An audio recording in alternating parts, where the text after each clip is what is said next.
হচ্ছে আমার 300K follower done. আমি আজকে অনেক অনেক খুশি যে আমি চিন্তা করি যে মানুষগুলো কত ভালোবাসলে আমাকে এত তাড়াতাড়ি এত ফলোয়ার আর কি করে দেয়। আমি সত্যি আমার মানে কি বলবো, আমার এত খুশি লাগতেছে আজকে, এত ভালো লাগতেছে।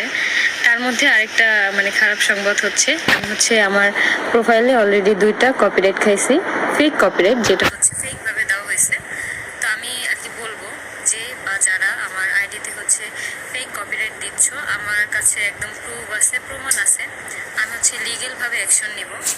তো তখন যদি তোমাদের কোনো প্রবলেম না হয়, যে আমি যদি লিগেল ভাবে অ্যাকশন নেই, তখন যদি বের হয়ে আসে যে এটা কে করছে বা কারা করছে, আমি কিন্তু এটা লিগেল ভাবে অ্যাকশন নিব। আমি বলে দিলাম, অলরেডি আমার আইডিটা এক মাস প্লাস হবে, 1.5 মাস এখনো হয়নি। এর মধ্যে আমাকে 2টা ফেক কপিরাইট দেওয়া হয়েছে, যেগুলো হচ্ছে আমি প্রমোশনের কাজ যে করি সেইখান থেকে থার্ড পার্টি হিসাবে আর কি মারছে।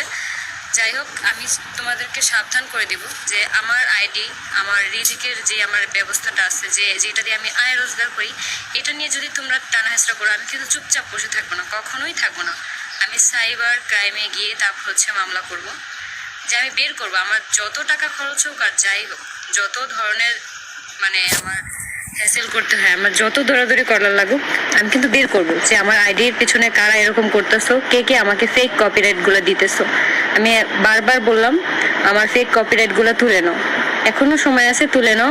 আমি কিন্তু এই 2-1 দিনের মধ্যে হচ্ছে লিগেল ভাবে অ্যাকশন নিব। আমি জানি না কে করছে বা কারা করছে, আমি যখন অ্যাকশন নিব অবশ্যই আমি জানতে পারবো। আমার যতটুকু দৌড়ানো লাগে, আমার যত যাই করা লাগে, আমি সবকিছু করবো। কারণ এটা হচ্ছে আমার আয়ের একটা ব্যবস্থা। আমার আয়ের ব্যবস্থা নিয়ে টানাটানি করলে আমি কাউকে ছেড়ে দিব না, কাউকে না।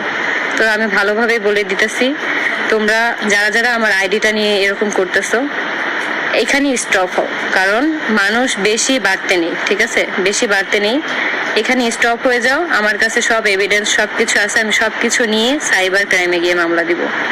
তখন বুঝবা যে কত ধানে কত চাল। আমার এই বাচ্চাটাকে নিয়ে আমাকে সুন্দরভাবে যদি বাঁচতে না দাও, আমাকে যদি খেতে না দাও, আমাকে যদি কর্ম করতে না দাও, আমি কাউকে ছাড়বো না, আমি একটা মানুষকেও ছাড়বো।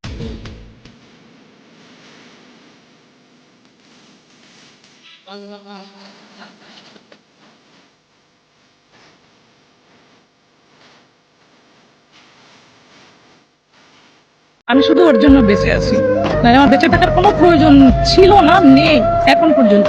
এবং যতদিন বেঁচে থাকার প্রয়াস, সবটুকু ওকে ঘিরেই। আর আমি সবসময় আমার ছেলেকে আমি নাম খুব কম ডাকি, আমি বাবা বলি।